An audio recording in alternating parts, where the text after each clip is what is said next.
కరీంనగర్లోని తెలంగాణ చౌరస్తాలో ఏఐఎస్ఎఫ్ ఆవిర్భావ దినోత్సవ వేడుకలు ఆ పార్టీ నాయకులు ఘనంగా నిర్వహించుకున్నారు.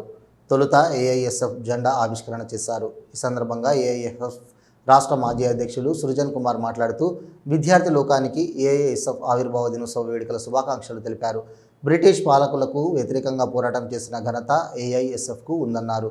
విద్యా సంస్థల పరిష్కారం కోసం సమరశీల పోరాటాలు చేయాలనే సంకల్పంతో 1993 ఆగస్టు 12 బెనారస్ విశ్వవిద్యాలయంలో ఏఐఎస్ఎఫ్ ఆవిర్భావం చేసుకోవడం జరిగిందన్నారు. ఈ కార్యక్రమంలో పలువురు నాయకులు పాల్గొన్నారు. విద్యార్థి లోకానికి ఏఎస్ఎఫ్ ఆవిర్భావ దినోత్సవ శుభాకాంక్షలు తెలియజేస్తా ఉన్నాం. ఇలా ఏఎస్ఎఫ్ ఆవిర్భావ దినోత్సవాన్ని పురస్కరించుకొని గీతాబాను చౌరస్తాలో ఏఎస్ఎఫ్ జెండాని ఆవిష్కరించుకోవడం జరిగింది.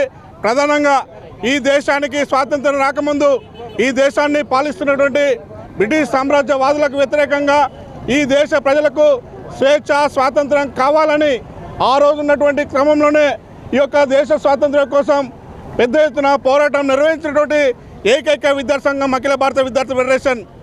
ఈ దేశంలోనే మొట్టమొదటిసారిగా దేశంలో ఉన్నటువంటి విద్యారంగ సమస్యల పరిష్కారం కోసం ఒక విద్యార్థి సంఘం ఏర్పాటు చేయాలని 1936 ఆగస్టు 12వ తేదీన ఉత్తరప్రదేశ్ రాష్ట్రం లక్నో నగరం బెనారస్ విశ్వవిద్యాలయంలో శాంతి, అభ్యుదయం, శాస్త్రీయ సోషలిజం లక్ష్యాలతో చదువు పోరాడు నినాదంతో ఒక బెనారస్ విశ్వవిద్యాలయంలో అఖిల భారత విద్యార్థి ఫెడరేషన్ని ఏర్పాటు చేయడం జరిగింది.